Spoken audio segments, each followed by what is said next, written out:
আমি চেষ্টা করছি যারা শহীদ হয়েছিলেন তাদের ছবিগুলো দেখানোর আমি সাধ্যমতো চেষ্টা করছি।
এইভাবেই শহীদদের ছবিগুলো চিনমৈত্রী সম্মেলন কেন্দ্রের ভিতরে টানানো আছে বড় করে, এবং সেটাই আমি সাধ্যমতো দেখানোর চেষ্টা করলাম। যেহেতু এখানে অনেকেই বলছেন কোন কোন এলাকা এবং তাদের নাম্বারটা থাকলে মানুষের চেনা সুবিধা হতো, পরিচয় কর্মটা ভালো হতো। যাই হোক, আমি মোটামুটি যতটুকু পারি সাধ্যমতো দেখানোর চেষ্টা করলাম, সেটাই আমি দেখে যাচ্ছি। আমি খন্দকার মাসুদুজ্জামান। সকাল থেকে আমরা ধারাবাহিকভাবে রাজধানী ঢাকার এই যে চিত্র বিভিন্ন জায়গায় সারা দেশে যারা শহীদ হয়েছিল তাদের সেই ছবিগুলো এখানে রাখা আছে, সেটাই আমি দেখে যাচ্ছি। বিশেষ করে জুলাই আন্দোলন সংগ্রামে আমরাও ছিলাম। আমিও প্রায় 1 মাস আইসিইউতে ভর্তি ছিলাম মুগদা মেডিকেল কলেজ হাসপাতালে। এর ভিতরে অনেকে বেঁচে আছেন, অনেকে বিশেষ করে আমরা যখন আন্দোলন সংগ্রামে আমরা ছিলাম তখন দেখেছি অনেকে আমাদের পাশে গুলিতে নিহত হয়েছে, অনেকে আহত হয়েছে, অনেকের চোখ ভেঙেছে, চোখ নষ্ট হয়েছে, এবং অনেকেই পঙ্গু হয়ে পড়ে আছে। দেশের বাইরে অনেকে চিকিৎসা নিয়েছেন, দেশেও অনেকে চিকিৎসা নিয়েছেন। সেই মুহূর্তটা ছিল অত্যন্ত কঠিন এবং অমানবিক। আমরা ঢাকা মেডিকেল কলেজ হাসপাতালে গেছি আহতদের দেখতে, সেখানেও থাকতে দেয়নি, পুলিশ সেখান থেকে আমাদেরকে তাড়িয়ে দিয়েছে।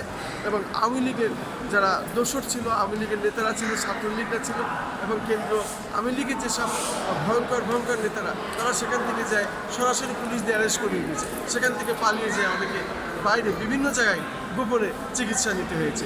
এই ছিল আওয়ামী লীগ ফ্যাসিস্ট আমলের শেখ হাসিনার সেই অবস্থা। এবং এই মানুষগুলো সে প্রশাসন দিয়ে, তার ছাত্রলীগের দোষক দিয়ে, সন্ত্রাসী দিয়ে সরাসরি একেবারে পাখির মতো গুলি করে হত্যা করেছে এবং আহত করেছে। এই ছিল শেখ হাসিনার ওই আমলের সেই বিভৎস ভয়ঙ্কর চিত্র। সেই চিত্র শহীদগুলো আমি এখন দেখাচ্ছি, যেগুলো আমাদের চোখের সামনে ঘটেছিল সেটাই আমি দেখাচ্ছি, যেগুলো ভাষায় বর্ণনা করা যায় না। এগুলো বলতে গেলে বহুত সময়ের ব্যাপার এবং কান্না চলে আসবে, আমরা যেহেতু সরাসরি এগুলো দেখেছি। আমি খন্দকার মাসুদুজ্জামান, চিনমৈত্রী সম্মেলন কেন্দ্র থেকে আজকে এটাই সাধারণত একটু দেখানোর চেষ্টা করলাম। আসসালামু আলাইকুম।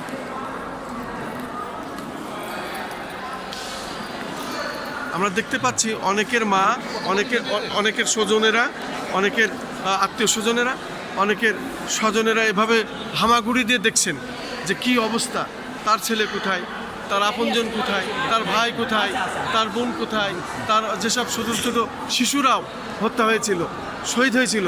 সে আসলে সেই ফ্যাসিস্ট শেখ হাসিনার আমলের সেই ঘটনাগুলো আসলে এগুলো আমরা এখান থেকে যেন আসলে চোখ সরানো যায় না।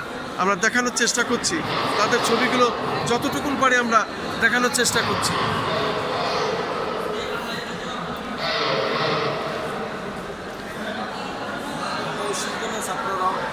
হ্যাঁ, সব সারা বাংলাদেশের শহীদদের যে ছবিগুলো রাখা আছে আমি সাধ্যমতো দেখানোর চেষ্টা করছি।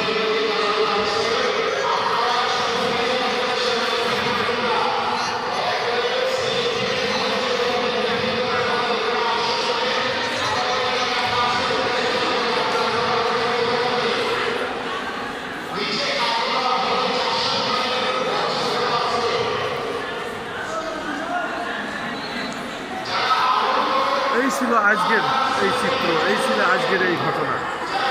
কি বলবো, আসলে বলার ভাষা নাই, বলার ভাষা হারিয়ে যায়। আমি খন্দকার মাসুদুজ্জামান, চীন মৈত্রী সম্মেলন কেন্দ্রের মধ্য থেকে